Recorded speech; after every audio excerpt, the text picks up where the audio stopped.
غلام، تمہیں معلوم ہے جو کل کربلا کے میدان میں جو خون بہے گا اس کا اصل مجرم میں. تم کو معلوم ہے اگر میں خطاوار اگر بیوی زہرا کی نظر میں سب سے خطاوار اس کربلا میں کوئی ہے تو میں ہوں.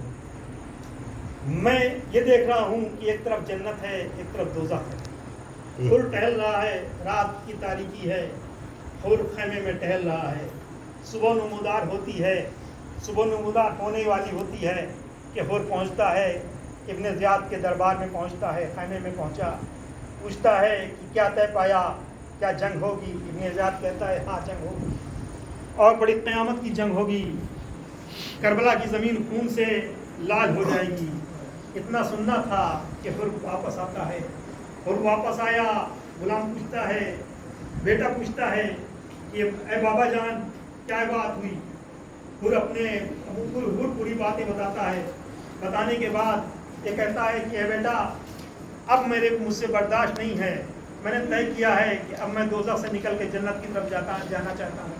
لیکن ہمت اور طاقت جواب دے رہی ہے بیٹا کیا کروں؟ بیٹے کا سہارا لیا، بیٹے کو ساتھ لیا. حور خیمے حسینی کی طرف بڑھتا ہے.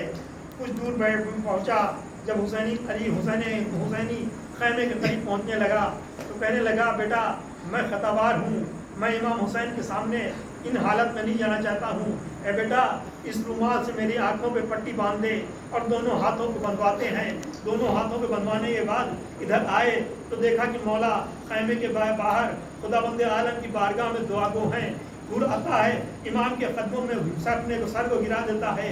امام پوچھتے ہیں اے یہ اس عالم میں، اس غربت کے عالم میں کون ہے جو میرے قدموں سے آگے لپٹ گیا؟ امام پوچھتے ہیں، کہتا ہے کہ اے مولا اس کربلا کا سب سے بڑا مجرم حور آیا ہے جو آپ کے قدموں میں ہے اور یہ چاہتا ہے کہ اپنی تلافی کر سکے. اتنا سننا تھا کہ مولا متوجہ ہوئے، حور کو اٹھایا، گلے سے لگایا، بوسہ دیا.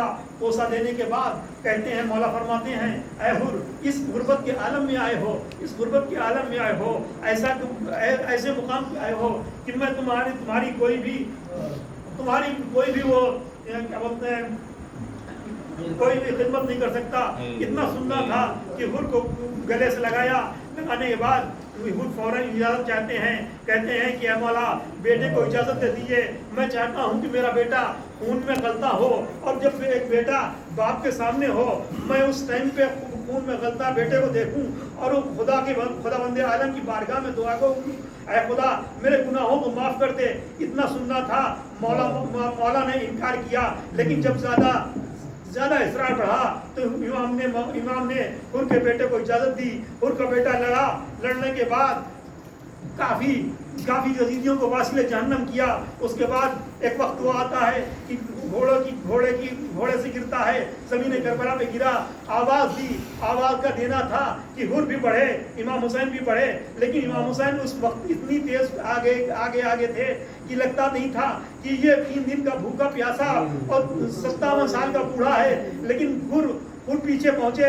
جب تک دیکھا حور آگے حور کو جب مولا پہنچے تو دیکھا حور بیٹے کے لاش کو اٹھانا چاہتے ہیں.